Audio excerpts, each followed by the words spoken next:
I'm Rohit. I'm the co-founder and CEO of Stilt. And today we have Natalie with us. Natalie is the co-founder and head of product at Cover. Cover makes getting property insurance, car, home, renters, jewelry as easy as taking a picture. Natalie holds a Bachelor of Commerce and a BA in Mathematics from Queen's University, and then she briefly attended NYU for a master's in marketing. She's a Y Combinator Fellow and YC alumnus. In 2017, she was selected to the Forbes 30 Under 30 class. Prior to Cover, Natalie was lead designer at Stilt and then a mobile designer and product growth manager at Shopify. Cover has raised $27 million in equity from Social Capital, Tribe Capital, Samsung Ventures, Y Combinator, and others. Thanks for talking to us today. Thank you for having me. I'm excited. Cool. So let's start with your background. Sure. How did you get into the tech industry? So your background is in marketing. I did not get into tech intentionally by any means. So right after graduating from Queen's, I had, armed the business degree so I could do anything I wanted. And my big goal was to work in retail, and that's what I did right after graduating. So I had moved to New York. I had a job with Rush Communications, which was the umbrella company for, fat fashion. So Baby Fat, Fat Farm. And I basically that was the career that I had wanted for myself. Right. And kind of decided that I wanted to come back to Canada after a year and a bit in New York. And at the time, my current co-founders, Karan and Anand, covers actually our second business together. They were playing around with the Connect sensor and ways to assess fit for online shoppers. And given I had a fairly healthy Rolodex of New York retailers, they asked me to more so get involved in the sales arm of it. So kind of the rest is history. I did a bunch of different tasks for them, and then joined them as co-founder shortly after. Got it. And did you do Style Cake before you went to NYU? No, it was after. After. And why did you choose to leave NYU?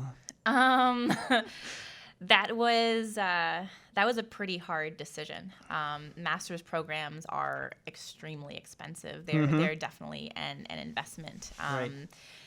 NYU was plus 50, right. plus 50K right. USD per year just for tuition. Right. I just didn't feel for that cost. I was truly getting value from that degree. So I made the choice to stop the program a year in. Oh, got it. And a lot of people sort of have to take loans, and they have to get into debt financially to do that, and then they are not able to get out of it because it just seems like you have to finish it to get anywhere. Yeah, breaking that mental barrier of that I started it, so I had to finish it. Right. That was probably the hardest. I think the scariest thing, honest to God, was calling my mom and telling her this is my decision. Right. But she was supportive. I'm still here. Right. So it was good. So after dropping out of NYU, you went back to Canada, or you Yes. continued? Okay. I was on a visa. I was on a student visa, so I did have to come back to Canada. Right. And what did you do there then?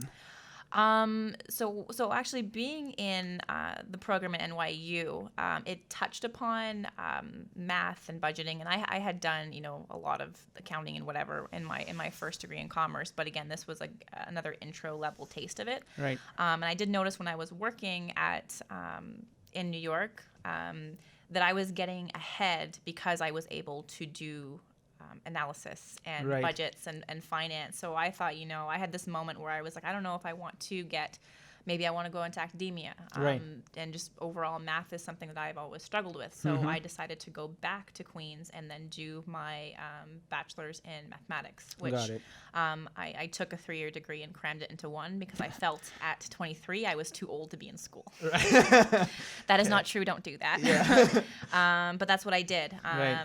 And while it's not a skill set that I'm using on the daily, there's no place for pure mathematics in my daily job now, I do feel that it made me smarter. I learned how I think. I learned how to learn. I basically figured out if I need to do anything hard, this is how I can do it. Right. And as you were doing your mathematics degree, like programming and coding never interested you, or wasn't something? I touched upon it in some of my classes. So I was in third year engineering. Right. I had to get special permission for all these classes, and Right. truthfully, they probably shouldn't have given it to me. Right. But I ended up doing really well, so let's just put that out there. Yeah. The coding part of it, MATLAB, it wasn't something that I truthfully enjoyed. It didn't really spark some interest in programming that I didn't know that I had. I was more so always interested in human-computer interaction and design, and kind of just feeding the art nerd in me as opposed to, Right. Programming. So your art knowledge is all self-taught, or?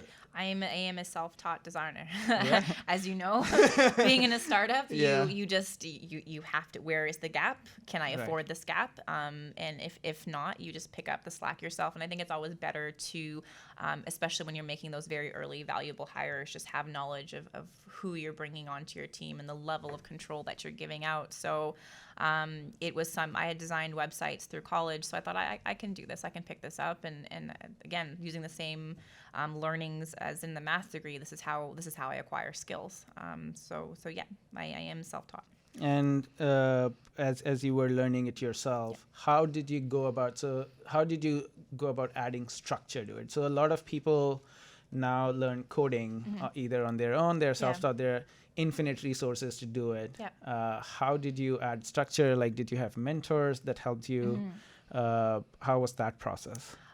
So I just worked backwards, actually. So I was looking to, bring somebody onto the team that was strong in design. So actually, for having done many interviews looking for the perfect person, I had a list of what are the skills that I truthfully would like to see of someone coming to join StyleKick at the time. And then I worked backwards. I dedicated X number of hours per day in getting better at these skills. At the time in 2014, 2013-ish, there wasn't as many resources for UI UX as there's now, but Right. there's Pluralsight, there were tutorials. Right. It was kind of on the cusp of having all of those resources, so I had access to what I could. I used what was available, but probably the most valuable thing was picking apps that I used on a daily basis and then deconstructing them. Interesting. So everything from here it is on paper to here it is in a prototype to, when tools like origami came out or Principle, down to the small interactions that you're not necessarily aware of. And you can learn a lot from doing that. Interesting. And you did that after you started StyleKick. Yes, this was after. So I had some experience putting together like not so stellar websites, but this was my first, full endeavor into mobile. So this is all after StyleKick, and let's just also talk about how did you meet your co-founders, Karn and Anand. I feel like you guys know each other like since forever. I don't. Okay. But Karn does. So Karn and I actually met at Queen. So he was studying commerce as well. He was a year ahead of me. It was really strange because all of our friends were mutual, and we didn't meet up until his very last week of his last year, and we met super randomly. And then we kept in touch. And Anand was Karn's friend from high school. So they had won a very small high school. Actually, it wasn't small. That's a lie. It was Mississauga, which is a very huge suburb of Toronto. Okay. They were in the Mississauga newspaper for having won a business competition. They made like a Kazaa, I'm not saying that right, competitor. Right. So they've known each other for like over, I think, 10 to 15 years now, Right. maybe probably more so. I think they've gone back since kindergarten. And then Ben was our first hire into StyleKick. And then he's just been with us ever since, and then joined us with Cover as a co-founder. Right. And how did you think about maybe like starting a company with them? And how did it sort of evolve either into StyleKick or Cover? Because being friends is one thing, being co-founders is another. Oh, yeah. I think I definitely lucked out. I definitely lucked out with three really amazing people to work with. we worked so closely together for years, and the relationship is still really good and still very healthy. It wasn't, I don't think in the early days that you start off thinking that I'm going to build this massive company. You kind of start off with a problem. Like, what is this problem that I want to solve? What do I need to do to solve it? And then who should I be bringing on to kind of help me? And it slowly kind of builds and builds and builds from there up until a point where you discover I have something of value here that I could make money from this solution that I've come up with, or this understanding of this problem that I have. And that's really where the journey to beginning a startup really kicks off. And then I think the misunderstanding comes along that startup doesn't mean you started a business. Right. It's a model that you're pursuing. There's a lifestyle business where you're trying to generate your own revenue to reinvest in your own company, and then startup where you're looking for huge, infusions of cash to get you to certain milestones at a pace that's breakneck. Right. Basically. Right. No, true. And as you sort of decide to sort of start company with them, where did the idea for Cover came about? How did this evolve into what's Cover today? So at StyleKick, we got really, really good at mobile. I think we had pretty good timing on our side. So we initially started off being a brand plugin and then a website, and then kind of fell into mobile as a growth hack. And then we just saw so much more traffic through StyleKick than StyleKick mobile than through the website. So that's where Cover being very mobile focused came from learning that part of it. But the Cover, the idea as a whole, StyleKick needed business insurance. So,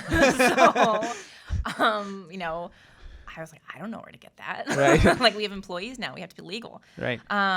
So I legit just texted my mom and was like, who sells you insurance? Right. And it was this guy that lived down the street from them for like 60 years that had been insuring my family for like years and years.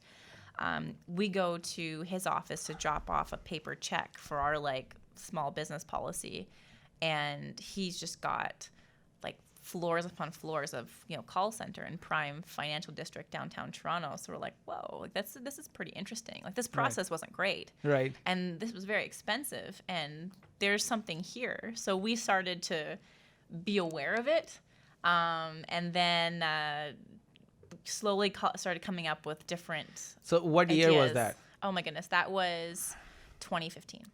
Okay, so 2015, you need business insurance. You go to this guy who's been living in the same. It was like, I think business insurance came. We needed that 2014, and it kind of just like marinated for a really long time. And Karn worked in consulting previously, so he was a consultant for like large banks and creating risk modeling and everything. So he had seen that industry from the top, and then we were kind of experiencing it from a consumer on the ground kind of level. So it was interesting. We didn't jump right into this one. We spent some time thinking about it and thinking about the approach, and then eventually it came down to, let's do a hack day. Why shouldn't insurance be as simple as taking a picture and just getting the insurance? Right. And when was that hack day?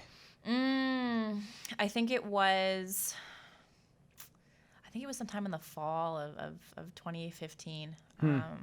We just kind of put it together. And then where YC comes in, we had applied so many times with StyleKick, like 3 times. They interviewed us, they rejected us. Like it was pretty like an emotional roller coaster on that one.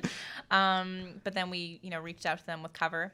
Right. And then we were able to get into that batch. So we quickly gave notice and moved to California. So you were planning to just stay in Canada. So StyleKick had been acquired in 2015, and we were ready to kind of hang out for a little bit. Shopify is a phenomenal company, so we couldn't have asked for a better acquirer. We got to work together for the initial few months. So we had planned to settle a bit. Didn't expect the response to Cover that we got. The first app was awful. It had 4 buttons, and they all opened the camera. Okay. And that's it. Yeah. And then we saw in the first 24 hours, people were trying to give us their credit card, and they were trying to buy insurance from the broker partner that we were sending leads to. So when we got the chance, we had those results. We got the chance to do YC, which had been always so elusive to us previously. We're like, we have to go. Right. We have to do it. It's still pretty real. And so you applied to YC. You flew down here. You interviewed, and you got in. Yeah. I, to be truthful, didn't come to the interview. I was very upset. Oh, why? I just felt like they're gonna bring us down there. They're gonna set the spark alive and then tell us no again. Oh, okay. Not even going. And then it happened. So. Okay, then you decided you're going. And so applying to YC and getting here so was the primary reason you moved to the U.S. Yes. Okay. What were the initial either visa types or statuses that you moved here on, and how did that come about? And then we'll go into the story of cover. So Canada, between the U.S. and Canada, it is a bit more straightforward than other places. Like Canadians are, and I think the U.S. is the same. We're allowed to stay in our neighbor's country up to 6 months before we have to be on visa. And given that, YC was like a learning program, it was fairly straightforward for us. But we eventually did have to go on to working visas. And you know what, I like take my hats off to people that, because the U.S. and Canada is very straightforward. It's one English speaking to another English speaking, so I can appreciate that. That's a hard process. Yeah. Okay. So you moved here. You got you attended YC. You were on this neighboring country NAFTA visa. Yeah, we were on the TN NAFTA visa. Oh, TN NAFTA visa, and you graduate from YC. You raise a seed round, right? And that's when you really started sort of being, I guess, like, as you have to hire people, you started being a full company. Well, we didn't hire for quite a while outside of YC because we needed to get, the visa situation in order. Insurance is very heavily regulated. So for us to not be shut down by the regulators, there was quite a number of hoops that we had to jump through to make sure that was all done. So we basically heads down worked on that. Through IC, we were more so operating as a lead gen, meaning that we would bring customers in and then send them to broker partners we had vetted. Right. But post YC, we wanted to be the broker and be the brokerage. So we just spent that time making that transformation. So once that was complete, then we started hiring, our sales team out, which was, I think, maybe 4 or 5, maybe 5 months outside. Got it. And so you build all of this, and then you also have to get all the licenses in each state, I think, individually. Yes. And that just process takes a really long time. Yeah. So you do that, and then what do you do? So now you have all the licenses, and then what's the next thing you guys did? So there's many layers of licenses in insurance. So first, you have, all of us. Like, I'm a licensed broker. Yeah, I remember you guys were studying for an exam or something like that. Heads down. Yeah, okay. So I wrote the exam. Basically, all the founders wrote the exam. Then Cover itself had to be a broker.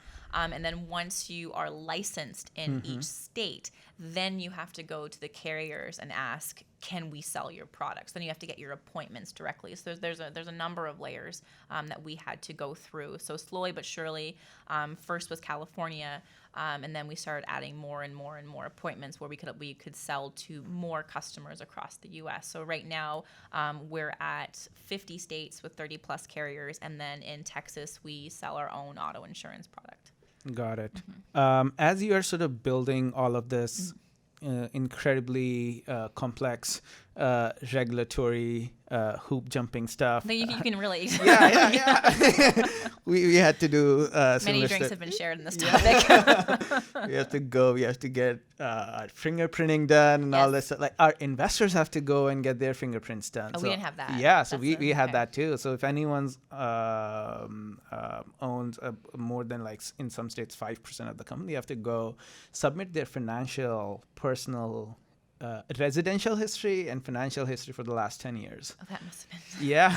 And you have to convince investors to do that. Yeah, I can imagine. Yeah, they have to tell you how much money they have, and it gets super complex to do it. And especially if it's a big fund, then it's even more tricky. But as you guys are you moved here to the U.S. from Canada, how did you go about sort of building a network? Because you must have needed that for regulatory stuff or other hiring later when you did it, and also for investors, so you get to know them. I mean, obviously YC helped. Yeah. But what was that process like for you guys? So we had tried to raise for StyleKick for quite a while. We had been back and forth from Toronto to the Valley. So we had a fairly decent network built, a very network of no's, if you want to call it that. Let's talk about StyleKick then. Like, when you were trying to raise for StyleKick, how did you find investors to pitch to? So with going back to like the first question with cover, like I would say, YC was critical for that. Yep. And then back to StyleKick, where we didn't have that vetting. A lot of our strategy was to reach out to entrepreneurs or companies that either we wanted advice from, we admired, they were doing something similar, and just pitch them what we were doing at StyleKick. And the ask was just check out what we're doing. What do you think of our pitch? Just kind of building a network, building a contact we didn't have previously. And at the end, they liked what we're doing. They liked us. We'd ask, or they would offer to give us an intro to their investors. The warmer the intro, I think universally that's always better. So whether it's through an entrepreneur that you've just met or it's through YC, warm is always far more effective than just out of the blue. You can get to a partner faster, you can get to a decision faster, and then once you've kind of got the ball rolling, it's a lot easier than not. Yeah, no, and a lot of it is from a point of view of someone who doesn't have a network here. You guys reached out and did something valuable. Your product was good, so people liked it, and they were willing to intro you because of that. But it's still, I think it's how they liked us, to be honest. I don't know if they really loved our product very much. Right. But they liked us. They thought we were interesting people. Canadians, everyone loves us. We're pretty friendly. Yeah. But then when we, came back with cover, which is here's the same people you liked before, but now here's a business that you can see success for.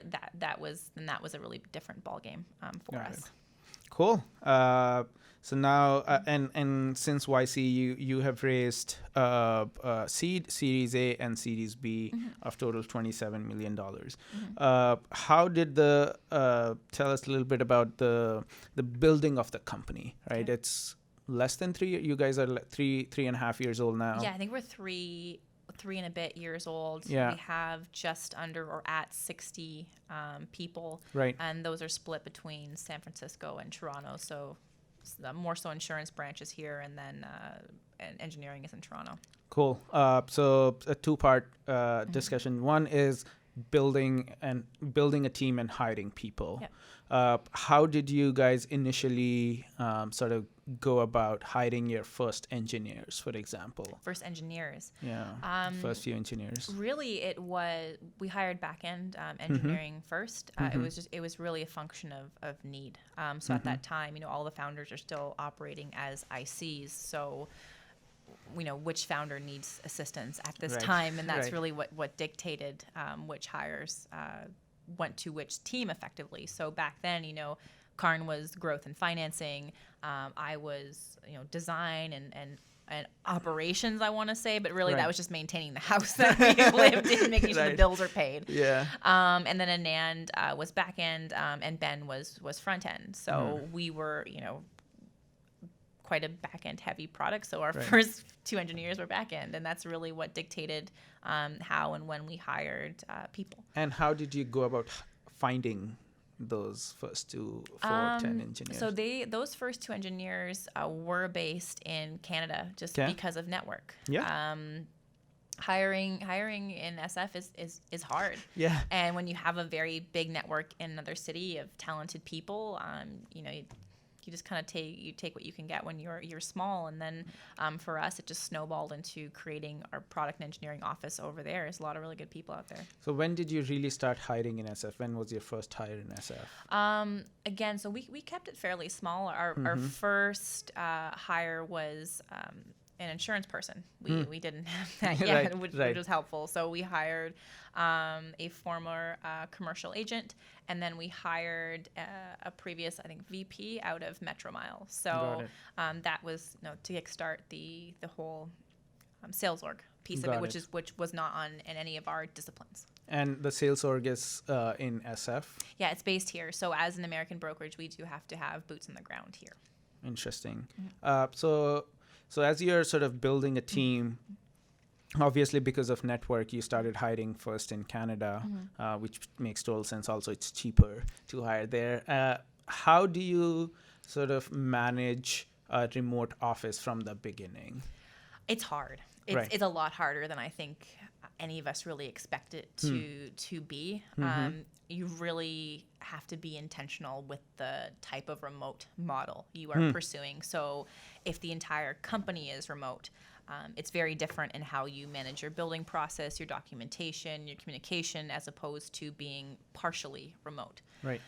So the way that it runs at Cover, sales and insurance is here, and then product and engineering is there. So we do have two complete, offices, and having teams partially remote, it doesn't work as well. So with each additional 10 people, maybe even less, you do have to continually revisit this hypothesis of remote to make sure that everybody has access to all the information they need. Are they being their best, most productive self, and then just retroing and changing it when things start to break. Yeah, no, those are some key points that I want to touch on further. So I know Anand flies a lot to Toronto, like every time, at least 50% of the time I've met you guys, he's like, oh, I'm flying to Toronto, or I'm in Toronto, I'm going to fly back.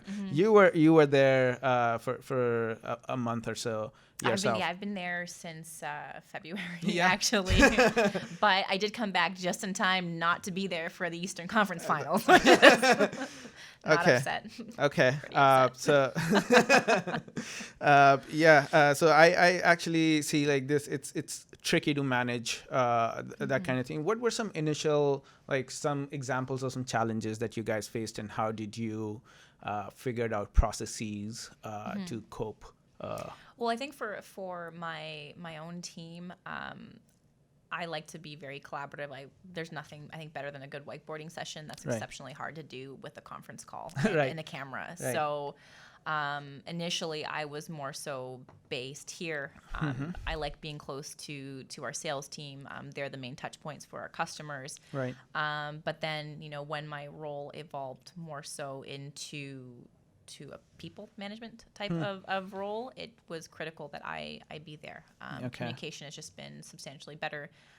It's better to get things solved more quickly. So that kind of was the trigger for me to now spend the majority of my time in Toronto, and then part of my time here. How many people do you manage actively now? I believe our product team is 10 people, but my direct reports are 3.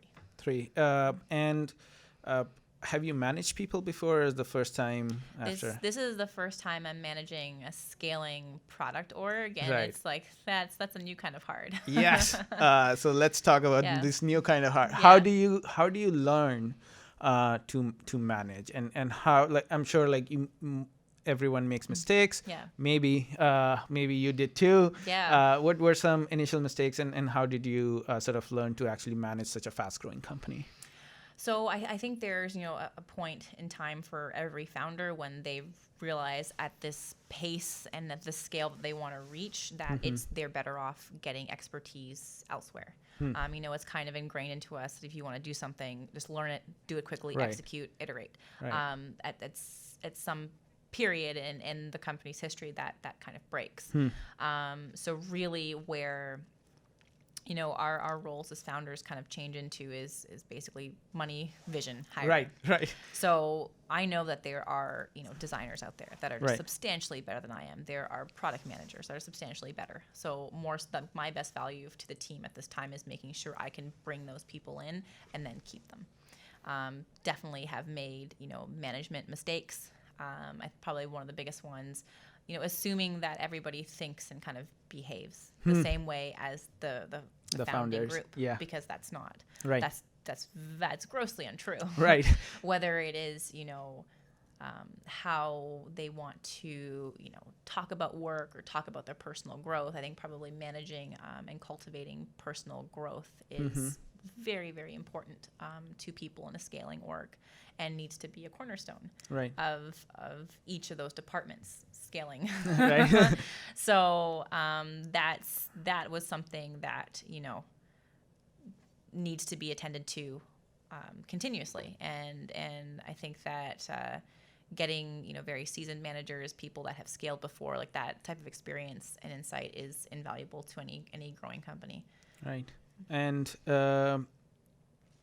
sometimes like this becomes maybe either through YC or something something else, where you find people who are like mentors or guides for helping you make less mistakes. You'll still make mistakes, but you may make less mistakes. Yeah. Have you found any mentors or people who have been sort of helping you throughout? That can be investors or others who you know personally. So our main investor so far has been Arjun Sethi from Tribe. So definitely lean on him for his experience, especially as a prior operator. Really be engaged in the startup community. Like even our conversations, like pinging you, like, oh man, I'm stressed. Like, do you have anything about this? Like, oh no, okay, just listen. Like I think it's good to share those stories, because it always feels like your story is the most unique, the hardest thing that's ever happened in the face of the world, because we're millennials.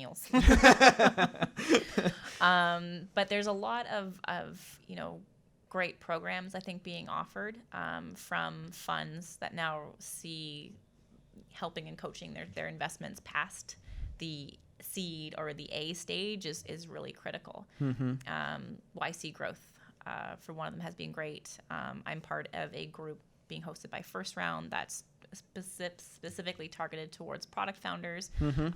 So there's resources out there, and I think there will be more as like the success of these early programs kind of shows. Yeah.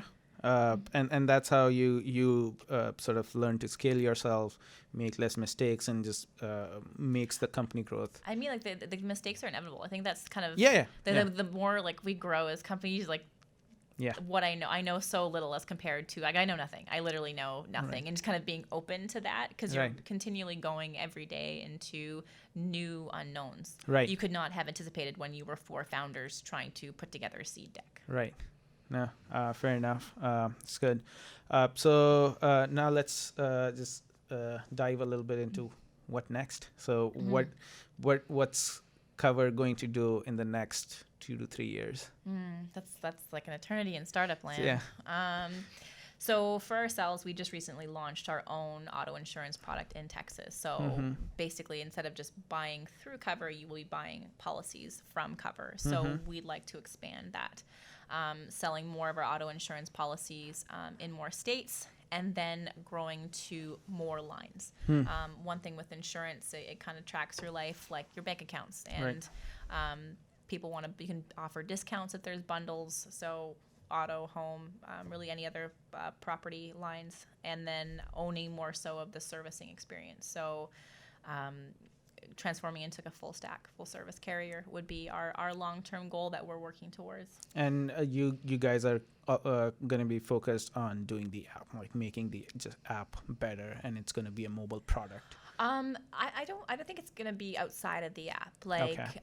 That's, mobile's always been our area of expertise. So far, it is our flagship product, but I've always thought of it as Cover has an app, not that Cover is an app. So the way that we're building product is to set ourselves up for that. How do people want to buy insurance? How do they want to interact with with their insurance. I think what we've learned from the bigger carriers is as long as we're continually in tune with that, right, we'll be successful.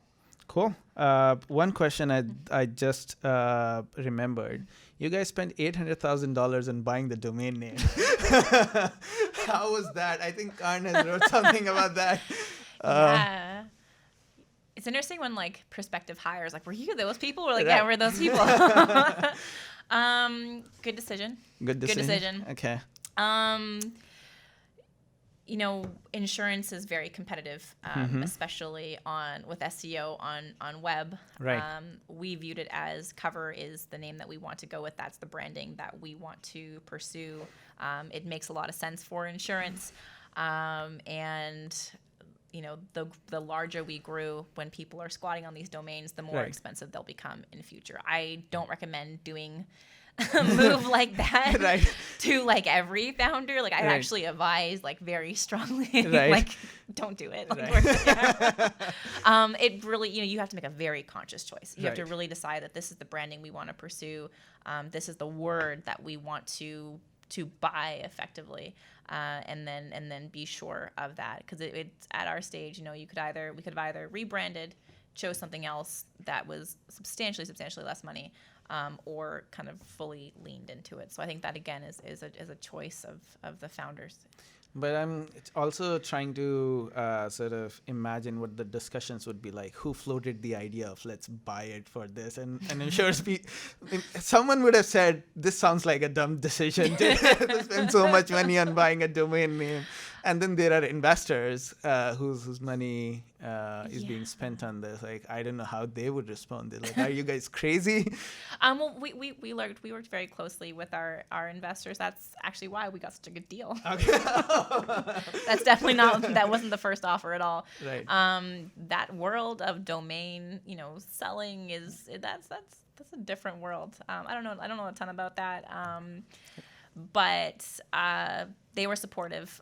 If you give good reasoning, you have your logic as to why this is a good decision, you know, your investors will support you. That's why you partnered with them in the first place. If they're, you know, every time we're like, we want to do something radical, they're calling us dumb. That's probably Right. not the best working relationship to have, but it wasn't made likely. I think we kind of throw it around as it's like, oh, here we go. But Right. it wasn't. It was a really serious conversation amongst the founders, our investors, even our broader team. This Right. is something that we should be doing.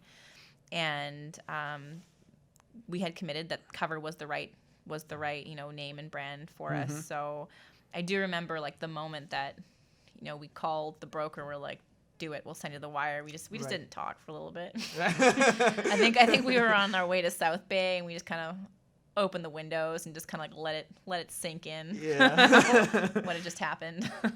Yeah, I mean, we also spent like $50K, but that's like, compared to $800K, it just seems so much cheaper. And we waited for like 9 months to buy this domain and tried to rationalize it every possible way, in terms of like future brand value, how many customers we can get, and does it even make sense?